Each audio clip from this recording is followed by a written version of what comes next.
Senior Congress నాయకురాలు మంత్రివర్యులు సీతక్క గారిని మాట్లాడుతుందిగా కోరుతాను.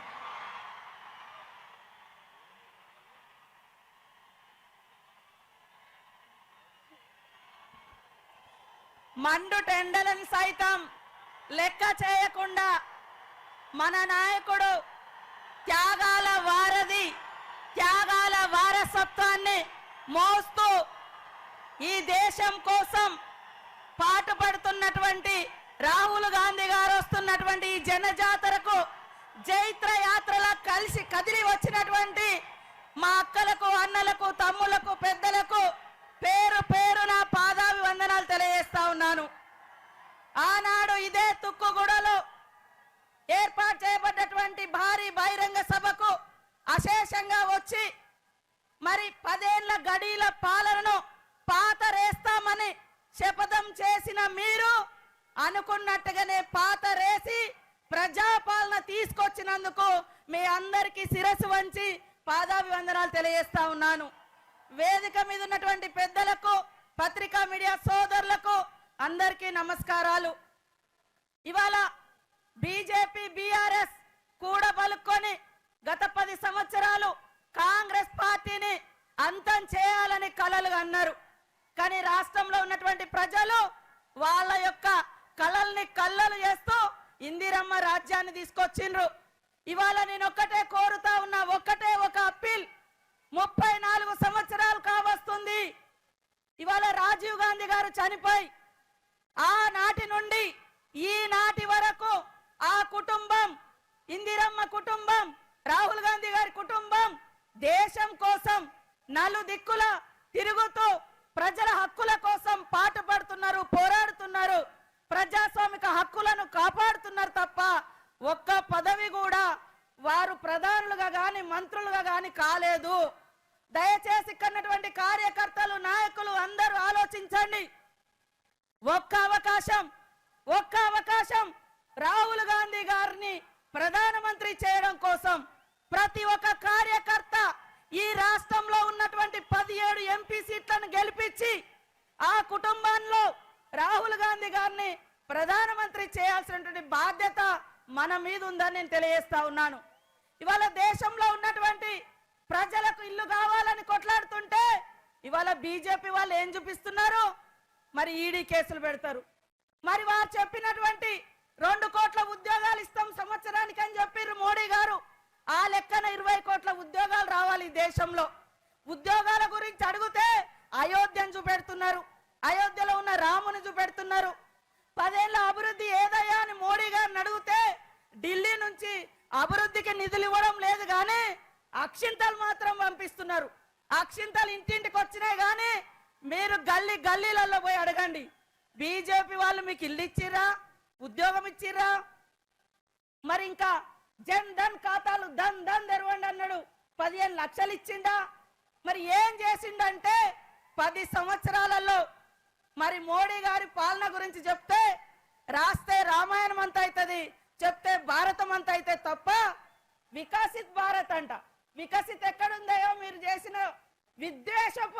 విద్వేషపు కుట్రలతోటి ఈ దేశాన్ని భారతీయ జనతా పార్టీ విద్వేషపు కుట్రలతోటి, విధ్వంసాలతోటి భారతదేశాన్ని బందీ చేసిర్రు.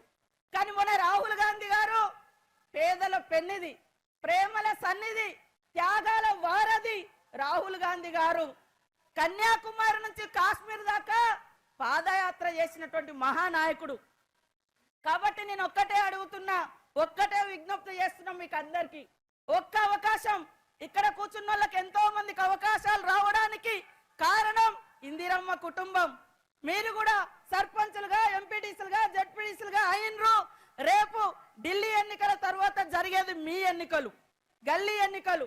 కాబట్టి ఖచ్చితంగా 34 ఏళ్ల తర్వాత ఒక్క అవకాశం రాహుల్ గాంధీ గారికి ఇచ్చి ప్రధానమంత్రి చేయడం కోసం ప్రతి కార్యకర్త, నాయకుడు కష్టపడాలని కోరుకుంటూ కాంగ్రెస్ ఇచ్చిన ప్రతి వాగ్దానం అమలైతుంది. అధికారం పోయినటువంటి అసహనంతో బీఆర్ఎస్ నాయకులు మరి పిచ్చి వాళ్ళ లెక్క మాట్లాడుతున్నారు. నిన్న బీజేపీ నాయకులు కూడా మరి రోడ్డు మీదకి వచ్చి ధర్నాలు చేస్తున్నారు ఇవాళ రైతుల కోసం. అయ్యా మీరు కార్పొరేట్ కంపెనీల కోసం, బహుళజాతి కంపెనీల కోసం, రైతాంగ వ్యవసాయాన్ని ముంచడం కోసం నల్ల చట్టాలు తీసుకొస్తుంటే వాటికి వ్యతిరేకంగా పోరాడుతున్నటువంటి రైతుల మీద కాల్పులు చేసింది మీరు. ఇవాళ గిరిజన ప్రాంతాలలో ఉన్నటువంటి, ఆదివాసి ప్రాంతాల్లో ఉన్నటువంటి సహజ వనరులను దోచుకోవడం కోసం మరి గిరిజన యువతను, ఆదివాసి యువతను, వారి హక్కులను కాలరాస్తున్నది కార్పొరేట్ మోడీ వ్యవస్థ అని ఈ సందర్భంగా తెలియజేస్తూ, ప్రతి ఒక్కరు కూడా ఒక్క నెల రోజులు కష్టపడండి. మేమందరం 5 సంవత్సరాలు మిమ్మల్ని అందరినీ కంటికి రెప్పలా కాపాడుకుంటాం, రాష్ట్ర ప్రజల్ని కాపాడుకుందామని ఈ సందర్భంగా తెలియజేస్తూ నాకు ఈ అవకాశం కల్పించిన మీ అందరికీ నమస్కారాలు, ధన్యవాదాలు. జై కాంగ్రెస్, జై కాంగ్రెస్.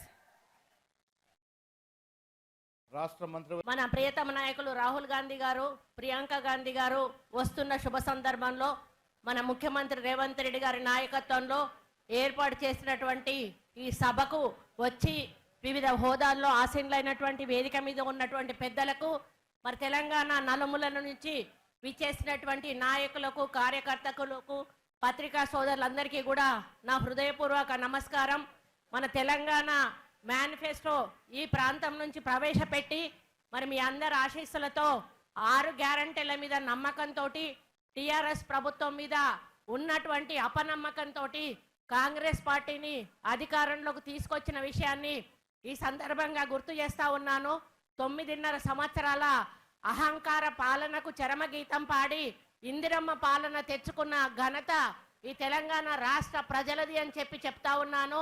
100 రోజుల్లోనే 5 గ్యారంటీలను అమలు చేసి అన్నింటినీ కూడా కేబినెట్లో ఆమోదం పొంది ఎలక్షన్ల తర్వాత మిగతా గ్యారంటీలను కూడా మీ ముందుకు రేవంత్ రెడ్డి గారి నాయకత్వంలో ఈ కాంగ్రెస్ ప్రభుత్వం, ఇందిరమ్మ ప్రభుత్వం తీసుకురాబోతుంది అని చెప్పడానికి నేను గర్వపడతా ఉన్నాను. ఈరోజు 200 యూనిట్ల కరెంట్ ఫ్రీ కానీ, 500కు గ్యాస్ సిలిండర్ కానీ, మహిళల్లో ఉచితంగా బస్సు ప్రయాణం కానీ, ఇటువంటి కార్యక్రమాలన్నీ ఇప్పటికే మనం అమలు చేసి ఉన్నాము.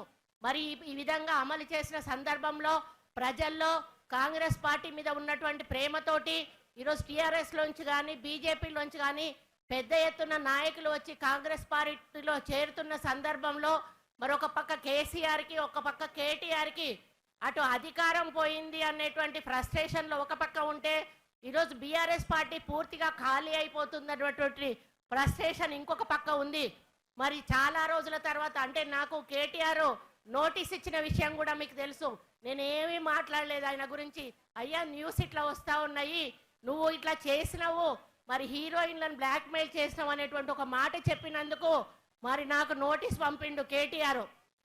ఇదే వేదిక మీద నుంచి అదే కేటీఆర్ని అడుగుతా ఉన్నాను, నిన్న మీ అయ్య ప్రెస్ మీట్ పెట్టినప్పుడు నువ్వు ఎడమ పక్క రెండో మనిషిగా కూర్చొని ఉన్నావు. నీ అయ్య ఎటువంటి మాటలు మాట్లాడిండో ఒక్కసారి నువ్వు నీ చెవులతో విన్నావా అని అడుగుతా ఉన్నా. కుక్కల కొడుకులారా అని తిడితే ఎవరు తిడతా ఉన్నావు కేసీఆర్ అని చెప్పి నేను అడుగుతా ఉన్నాను.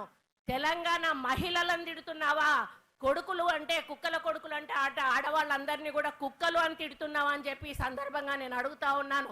అటువంటి చెప్పనలవిగా అన్నటువంటి బూతులు తిట్టి ఈరోజు నీ అయ్య నీ పక్కనున్నాడు, మరి ఆయన మీద ఏం కేసు పెట్టాలి అని చెప్పి నేను అడుగుతా ఉన్నాను. ఆయనను బహిరంగంగా ఉరి తీసినా కూడా ఆయన మాట్లాడిన మాటలకు క్షమాపణ లేదు అని చెప్పి సందర్భంగా విజ్ఞప్తి చేస్తా ఉన్నాను. కాబట్టి ఇక్కడ ఉన్న సోదరులందరికీ ఒక్కటే విజ్ఞప్తి చేస్తా ఉన్నాను, నేనేం మాట్లాడకుండానే నాకు నోటీస్ ఇచ్చింది. కేసీఆర్ మాట్లాడిన మాటలకు మీరెంతమంది నోటీస్ పంపగలుగుతారో అంతమంది కూడా నోటీస్ పంపాలని చెప్పి సందర్భంగా ఆదేశిస్తా ఉన్నాను.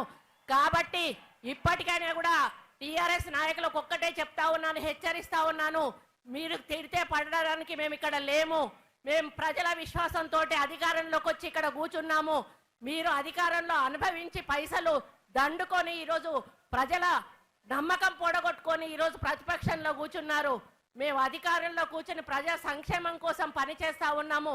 మమ్మల్ని ఇక మీద ఒక్క మాట మాట్లాడినా కూడా మర్యాదగా ఉండదు అని చెప్పి ఆ చవటలకు, ఆ దద్దమ్మలకు, ఆ టీఆర్ఎస్ నాయకులు అందరూ కూడా చేతగాని వాళ్ళందరినీ కూడా హెచ్చరిస్తూ అందరూ నోరు దగ్గర పెట్టుకోండి, లేకపోతే భవిష్యత్తులో ప్రజలు మీకు తప్పకుండా గుణపాఠం ఇప్పటికే చెప్పారు. రేపు ఎంపీ ఎన్నికల్లో కూడా గుణపాఠం చెప్పబోతున్నారు అనే విషయాన్ని ఈ సందర్భంగా విజ్ఞప్తి చేస్తూ మనమందరం కూడా కాంగ్రెస్ పార్టీ గెలుపు కోసం కృషి చేసి 15 ఎంపీ స్థానాలను గెలిపించి సోనియా గాంధీ గారికి, రాహుల్ గాంధీ గారికి, ప్రియాంక గాంధీ గారికి బహుమతిగా ఇవ్వాలని కోరుకుంటూ మీ అందరికీ నమస్కారం తెలియజేస్తూ సెలవు తీసుకుంటా ఉన్నాను. జై కాంగ్రెస్.